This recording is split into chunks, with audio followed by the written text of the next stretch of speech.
bong, bing, bing, bing, bing, bing, bing, bing, bing, bing, bong, bong, bing, bing, bing, bing, bing, bing, bing, bing, bong, bong, bing, bing, bing, bing. Let's indict the motherfucker. Bing, bong, bong, bing, bing, bing, bing. You don't mind if I go off script, do you? We will immediately stop all of the pillaging and theft. Very simply, if you rob a store, you can fully expect to be shot as you are leaving that store. Shot, shot, shot, shot, shot, shot, shot, shot, shot, shot. Get up! You deserve a little entertainment. What's up, motherfuckers? How are y'all doing? America is fucked! Now that Trump is president again, he's doing all the terrible shit that he said he was gonna do, and it's bad. This past decade, Trump's been wanting to build the wall and deport all the immigrants, and overall be racist as shit towards Hispanics, which is nothing new to anyone. But surprisingly, there were Hispanics who thought Trump was only deport the criminals and not do anything to good, hard-working families, which is complete bullshit. And now that Trump's back in power, those Latinos who previously supported Trump are now eating their words. This is so crazy that we voted for Trump. We trust him with the word that he promised us Latinos. This is crazy that starting next week, multiple cities will be hitting immigration. That is so crazy that multiple people are scared to go to work. Where I work at, a lot of Latinos did not go to work, and that's crazy because we have a living too.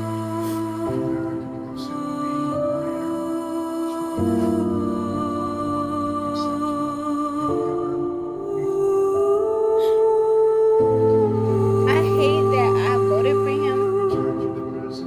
Now I'm so scared for my family and your family. Well, I'm sorry to say this, amiga, but this is what you voted for. How the fuck do these people think Trump's not going to deport families, when him and his boys are admitted to wanting to deport families? Let me ask you about another group of people, the estimated 4 million families in America who have mixed immigration status. So I'm talking about parents who might be here illegally, but the kids are here legally. Your borders are You're talking about separation? Yeah, well, I mean, there are two aspects to this. Your border czar, Tom Homan, said they can be deported together. Correct. Is that the plan? Well, that way you keep those. Well, I don't want to be breaking up families, so the only way you don't break up the family is you keep them together, and you have to send them all back. Even kids who are here legally? Well, what you're going to do if they want to stay with the father? Look, we have to have rules and regulations. You can always find something out like, this doesn't work, that doesn't work. Not only that, but this guy has a record of being racist. 10 years ago, the vast majority of my fellow Latinos disliked Trump due to his racism. But in recent months, they act like he's the greatest thing ever. To which, as a Latino, I gotta say, I'm embarrassed of my own community, but us Latinos are not the only group of people being let down by Trump. You guys remember throughout Biden's presidency, egg prices were high, and Trump's supporters were all like, "We need to elect Donald Trump because he's going to lower them egg prices." And now that Trump's back in power, egg prices are a lot more cheaper now. Absolutely wrong. Because once Trump became president again, he made tariffs on Canada and Mexico. And as a result, egg prices got higher. And how are Trump supporters reacting to this? While the more sincere Trump supporters ditched the orange monkey when they realized they were scammed, the more fanatical Trump cultists makes excuses for Trump not lowering prices. They're like, "I'm willing to pay $25 per egg to save trillions." Huh. Where have I heard this before? I'm willing to pay. It's important. Right. It's important. I'm willing to pay $4 a gallon. Hell, I'll pay $15 a gallon. Because I drive a Tesla. A year ago, all these megatards were bitching about how everything's expensive. And now all of a sudden, they don't give a shit about egg prices. And while Trump's making everything more expensive due to his tariffs on countries like Canada, he's talking about making it the 51st state. When you threatened tariffs on Canada a couple weeks ago, Justin Trudeau rushed down here. He wanted to make nice. Now he's on the way out. Is that what you wanted? I didn't think he was going to quit. He probably saw the numbers. Look, I called him Governor Trudeau because they should be the 51st state, really. It would make a great state, and the people of Canada like it. Now, some people watching this are probably like, "Oh no, Trump's not doing a military takeover. He's just using tariffs to annex Canada." Same can't be said about Panama and Greenland. Can you assure the world that as you try to get control of these areas, you are not going to use military or economic coercion? No. And can you tell us what What is the strategy? Yeah, I can't assure you, you're talking about Panama and Greenland. No, I can't assure you on either of those two. But I can say this, we need them for economic security. The Panama Canal was built for our military. I'm not going to commit to that now. It might be that you'll have to do something. Look, the Panama Canal is vital to our country. It's being operated by China. China. And we gave the Panama Canal to Panama. We didn't give it to China. And they've abused it. They've abused that gift. It should have never been made, by the way. Mr. President, back on Greenland. Your position is clear, but have you directed your staff to take specific actions to draw plans? And can you elaborate again? You didn't rule out military coercion. Well, we need Greenland for national security purposes. I've been told that for a long time, long before I even ran. I mean, people have been talking about it for a long time. Didn't Trump say he was going to end the wars during the 2024 election? And where are all these fake populists now that Trump's in office continuing the wars? I wonder what did Jimmy Dore, Russell Brand, Tulsi Gabbard, and Joe Rogan have to say when Trump is starting new wars with Greenland and Panama? Or even worse, he wants to buy Gaza for America. The only reason the Palestinians want to go back to Gaza is they have no alternative. It's right now a demolition site. This is just a demolition site. Virtually every building is down. They're living under fallen concrete that's very dangerous and very precarious. They instead can occupy all of a beautiful area with homes and safety, and they can live out their lives in peace and harmony instead of having to go back and do it again. The U.S. will take over the Gaza Strip, and we will do a job with it, too. We'll own it and be responsible for dismantling all of the dangerous unexploded bombs and other weapons on the site, level the site and get rid of the destroyed buildings, level it out, create an economic development that will supply unlimited numbers of jobs and housing for the people of the area. Do a real job, do something different. Just can't go back. If you go back, it's going to end up the same way it has for 100 years. Bullshit!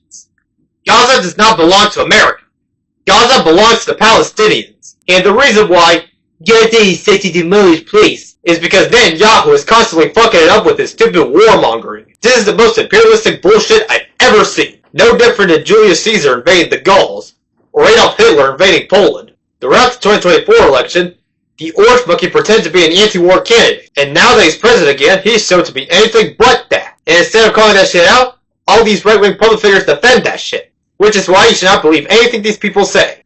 And likewise, you should not believe anything I say either. If you're going to listen to a claim on the internet, whether it be from the left, from the right, from the center, or wherever, always fact check to make sure it's true.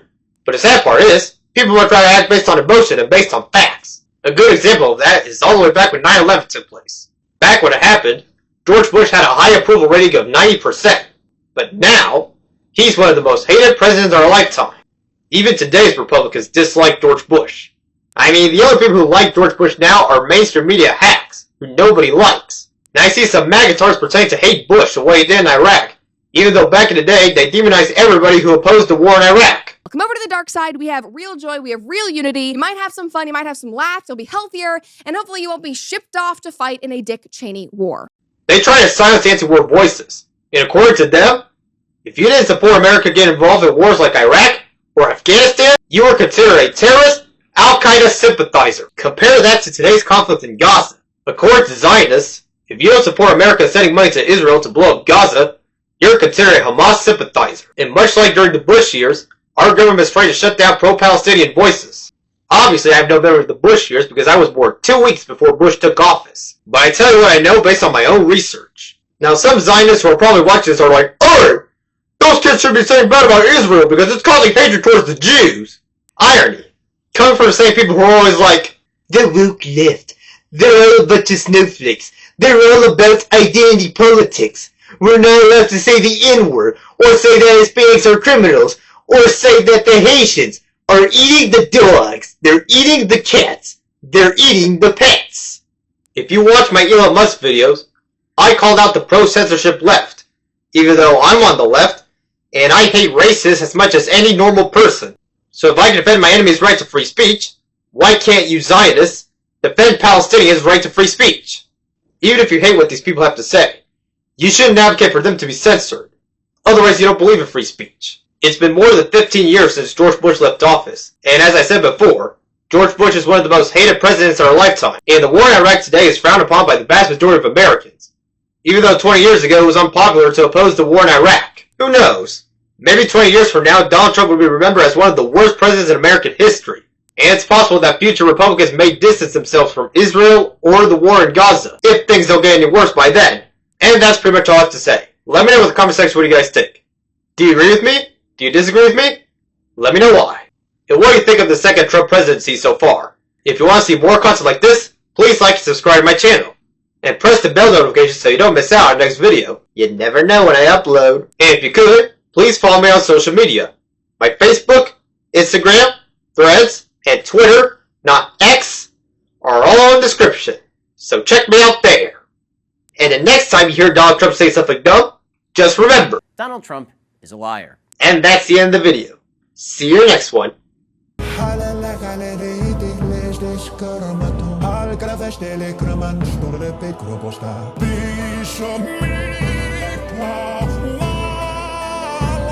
I'm the mega king, mega, ultra mega king.